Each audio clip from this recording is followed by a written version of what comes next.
Hai, selamat pagi anak-anak ibu. Jumpa lagi dalam pembelajaran IPA bersama Ibu Desi Norani. Bagaimana kabarnya hari ini? Semoga dalam keadaan sehat-sehat ya.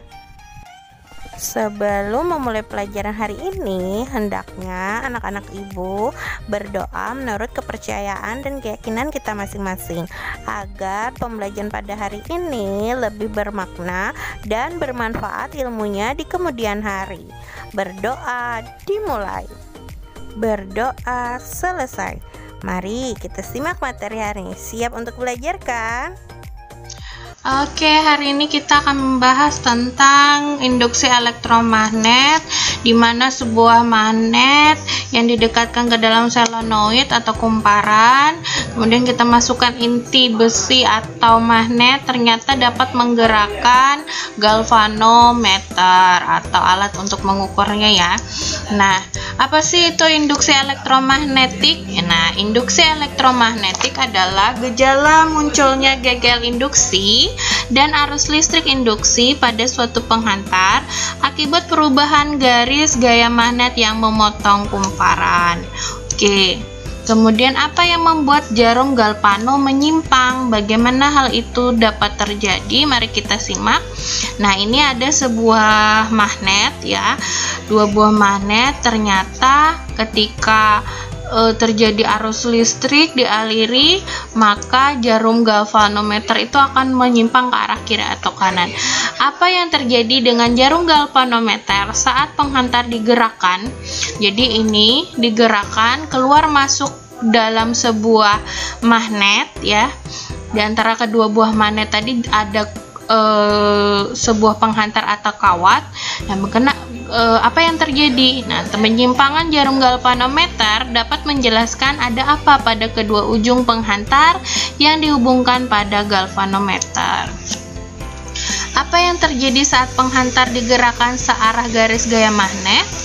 Nah, mengapa jarum galvanometer tidak dapat menyimpang? Jika jarum galvanometer tidak menyimpang, menjelaskan pada kedua ujung penghantar yang dihubungkan dengan galvanometer tidak ada apa. Nah, pertama cara menimbulkan gegel induksi, kita lihat di sini gambarnya.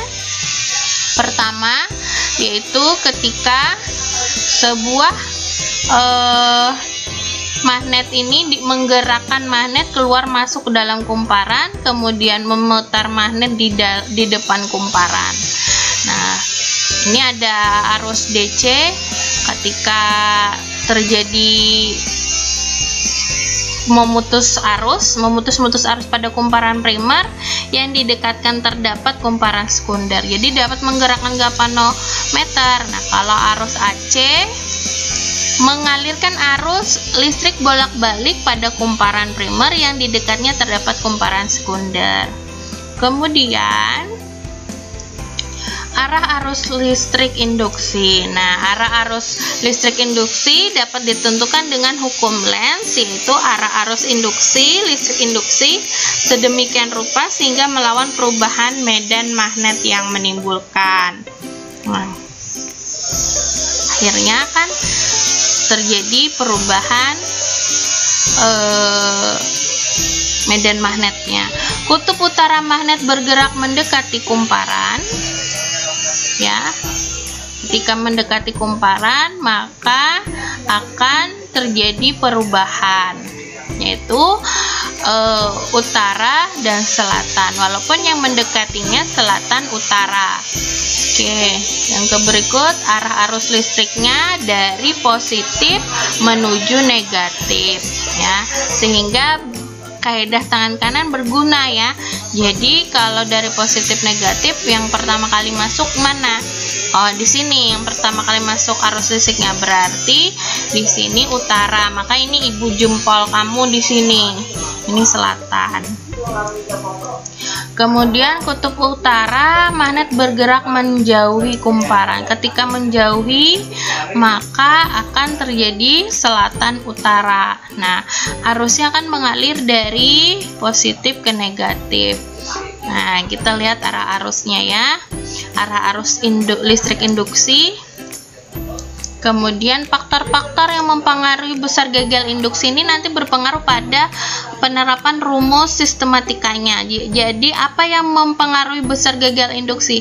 Dari gambar tersebut kita bisa lihat yang mempengaruhinya adalah kecepatan perubahan geraknya. Jadi kecepatan perubahan geraknya atau gagal induksi berbanding lurus dengan kecepatan perubahan geraknya. Kemudian yang berikut terdapat perbedaan gambar ya. Di atas dan di bawah ada enggak? Pasti kamu bisa membedakan. Nah, ternyata ada 2 buah magnet dengan 1 buah magnet. Nah, berarti yang mempengaruhinya adalah banyaknya kekuatan magnetnya atau besarnya kekuatan magnetnya atau B-nya. Kemudian yang ketiga, di sini cuman ada 4 kumparan. Di sini ada 3, 6, 8 kumparan, berarti banyaknya jumlah lilitan. Nah, jadi gagal induksi itu sebanding dengan banyaknya jumlah lilitan. Oleh sebab itu muncullah persamaan, yaitu gagal induksi sebanding dengan, muncullah persamaan gagal induksi. Jadi besar gagal induksi itu sebanding dengan jumlah lilitan, sebanding dengan perubahan kecepatan garis gaya magnet, dan berbanding terbalik dengan waktu. Sehingga dirumuskanlah gagal induksi sama dengan negatif N dikali dengan delta flux per delta T. Ini delta flux, perubahan garis gaya magnet. Tanda negatif ini hanya menunjukkan bahwa berlawanan dengan arah penyebabnya. Gagal induksi berlawanan dengan arah penyebabnya. Itu ya. Persamaan yang terkait dengan nilai gagal induksi itu sebagai berikut.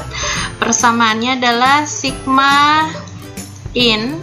Jadi ini adalah sigma in sama dengan negatif N delta flux ya per delta T. Ini adalah untuk persamaan dari GGL induksi. Jadi kalau ibu beri warna seperti itu, jadi keterangannya adalah sigma in itu adalah untuk GGL induksi, satuannya volt. Kemudian N ini banyaknya lilitan ya. Kemudian delta flux itu adalah perubahan ini adalah perubahan garis gaya magnet. Nah, ini disebut dengan delta flux, satuannya Weber, boleh disingkat WB boleh. Delta T ini adalah waktu yang diperlukan ya, yang diperlukan, biasanya satuannya sekon. Oke, kemudian tanda negatif ya. Tanda negatif itu hanya pada persamaan, itu hanya menunjukkan arah ya. Jadi dia hanya menunjukkan arah induksi yang berlawanan. Jadi jangan terpengaruh oleh tanda negatif tadi dengan arah penyebabnya.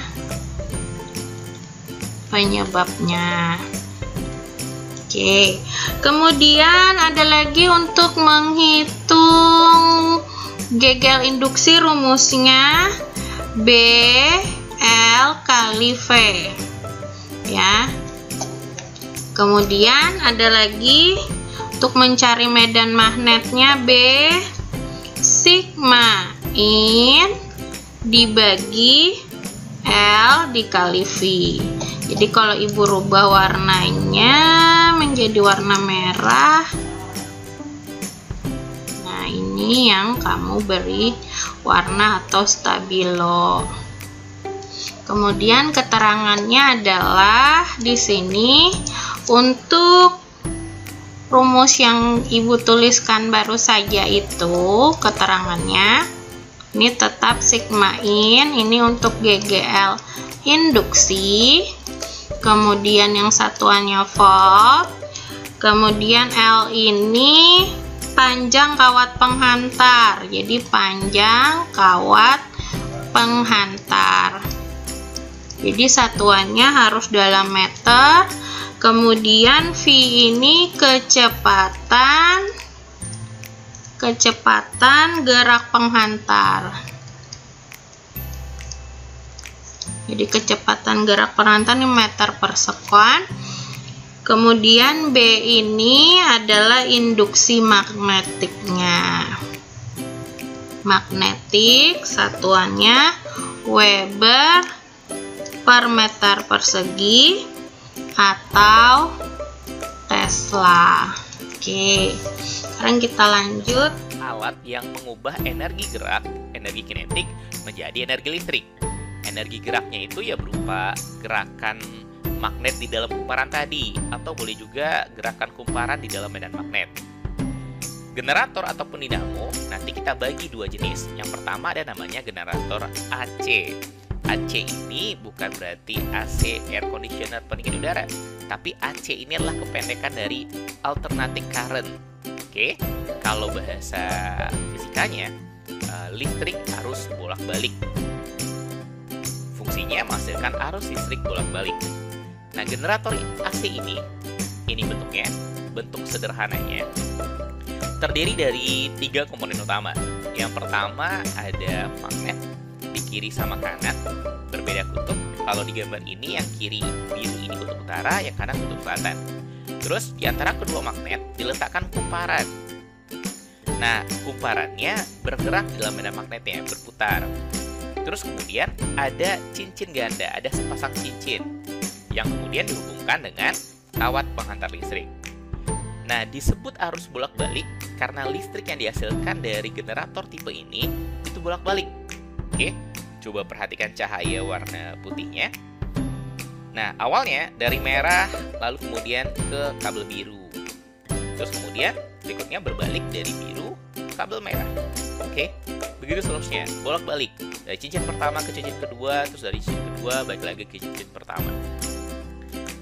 Oke, terus yang kedua, ada yang namanya generator DC, direct current, menghasilkan arus listrik satu arah. Bentuknya mirip sama generator AC, sama-sama ada magnet di kiri sama kanannya. Di antara kedua magnet sama-sama ada kumparan yang bergerak, berputar. Perbedaannya cuma terletak pada cincinnya.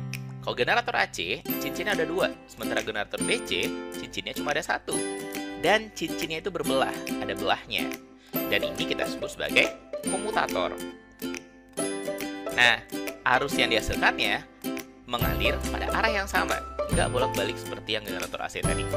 Oke, karena arahnya sama, selalu satu arah, sehingga disebut sebagai arus listrik satu arah. Nah, inilah perbedaan antara generator AC sama generator DC. Oke, dinamo pun sama seperti itu. Prinsip kerjanya sama dan juga ada 2 jenisnya, AC ataupun DC. Terus, apa sebenarnya beda generator sama dinamo? Secara prinsip kerja, dua-duanya sama. Perbedaan utamanya itu sebenarnya hanya terletak pada ukuran. Generator itu ukurannya sangat besar. Oke, umumnya digunakan pada pembangkit listrik.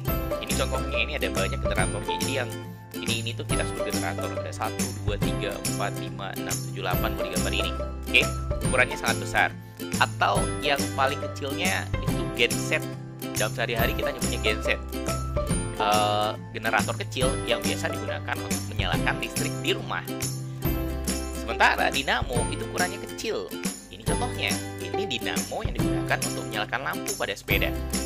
Oke, ada bagian pada dinamo yang bersentuhan langsung dengan ban sepeda, sehingga ketika sepedanya berputar, ketika roda sepeda berputar, maka bagian dinamo ini juga akan memutar magnet ataupun kumparan yang berada di dalamnya. Ketika dia berputar, lampu akan menyala.